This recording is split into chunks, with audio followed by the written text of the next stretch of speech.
Investigation bombshell. President Trump insists he's not worried about Michael Flynn pleading guilty to lying to the FBI and now cooperating with the probe. There's been absolutely no collusion. But now new questions about what the president knew and when. We'll talk exclusively with the top Democrat on the Senate Intelligence Committee, Senator Mark Warner, next.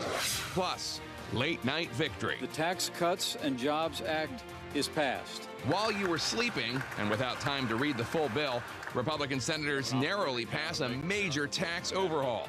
It's the largest tax decrease in the history of our country by far. Democrats say the whole process was a sham. Republican Senator Tim Scott is here to respond. Stuck in the shadows.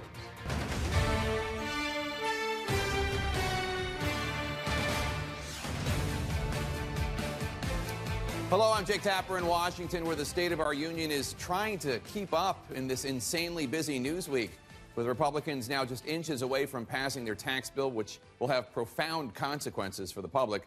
This morning, President Trump is focused squarely on discrediting the Russia investigation. He was up rather early, sending his first tweet at 6:15 a.m. Eastern about former FBI Director James Comey, saying, quote, "I never asked Comey to stop investigating Flynn, just more fake news covering another Comey lie!" Exclamation point. The president, of course, is prone to twisting the truth when defending himself, but let's be clear. Comey said in his sworn testimony, under oath, based on contemporaneous notes he took and shared with close advisors, that the president privately told him, quote, "I hope you can see your way clear to letting this go, to letting Flynn go. He is a good guy. I hope you can let this go." Now, this all comes after President Trump's former National Security Advisor, Michael Flynn, pleaded guilty Friday to lying to the FBI about his contacts with the Russian ambassador.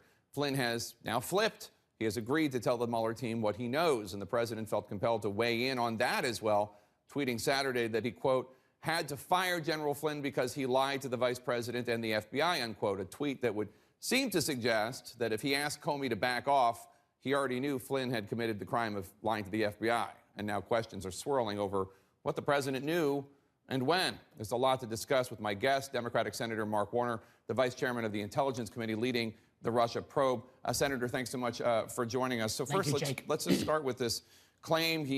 President Trump says he never asked Comey to stop investigating Flynn.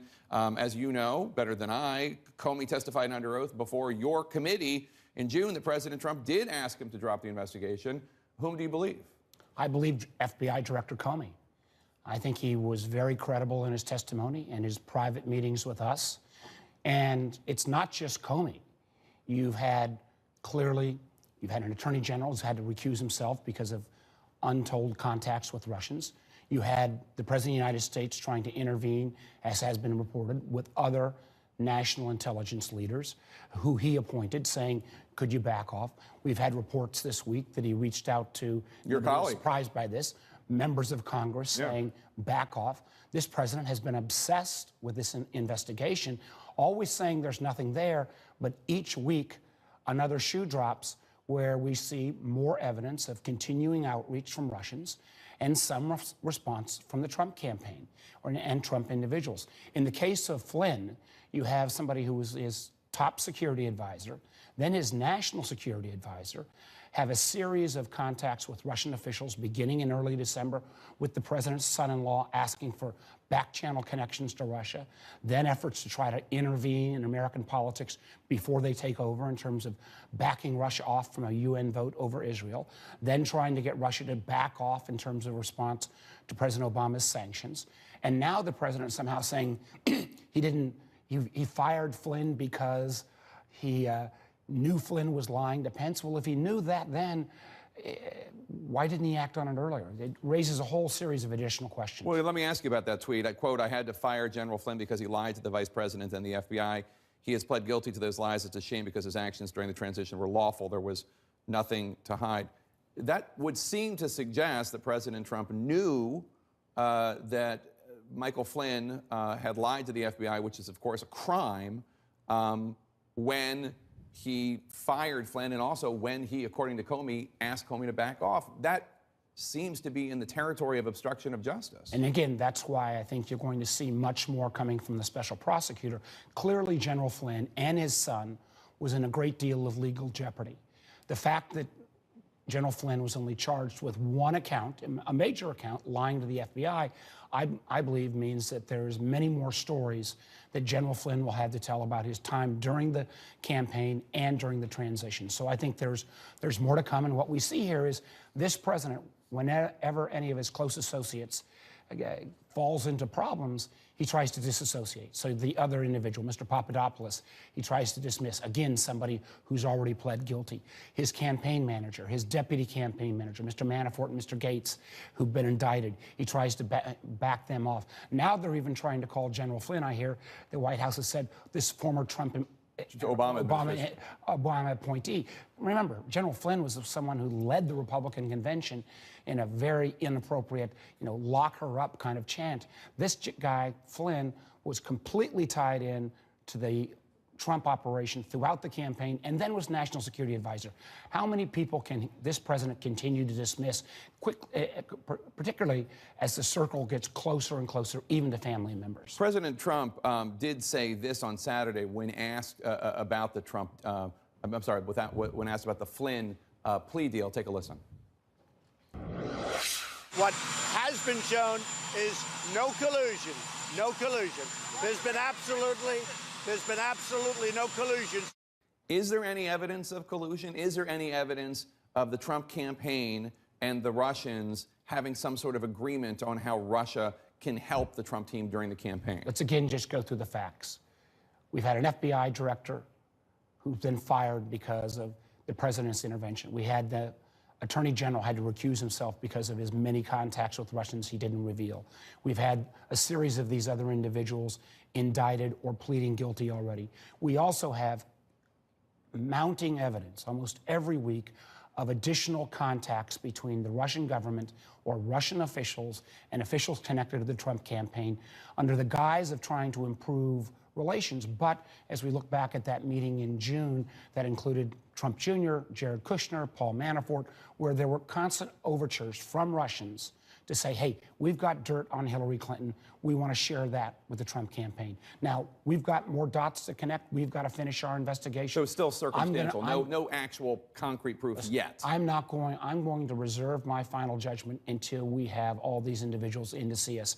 But there has never been in modern American history a political campaign that had this much outreach to a foreign government and a foreign adversary in this case throughout the campaign and throughout the transition. I want to get to taxes in a second, but I do want to ask you about this detail from a New York Times story in which Flynn's deputy, KT McFarland, who was on the Trump transition team, wrote in an email, quote, if there is a tit-for-tat escalation with Russia, Trump will have difficulty improving relations with Russia, which has just thrown USA election to him. Now, the Trump team is saying, she's just saying that's how Democrats are going to describe it. She's not declaring it as a fact. And again, another reason why Ms. McFarland needs to come in and not just testify in front of Mueller, but testify in front of the congressional committees. We have a responsibility, and we've been trying to run this down the middle, Chairman Burr and I, and to get all the facts out to the American public so that not only can we figure out if there was collusion, but the fact is Russia and other foreign adversaries are continuing to use misinformation, disinformation, and these type of overtures. How do we prevent this from happening again? Let's talk about taxes. The Senate passed the bill late Friday night, and early Saturday morning. Saturday morning, and the House and Senate are now going to go to a conference committee to reconcile the differences in the tax bills. Is there any chance that this bill will not become law? I think there still remains some chance. And I was saying Friday was my single worst day as a U.S. Senator.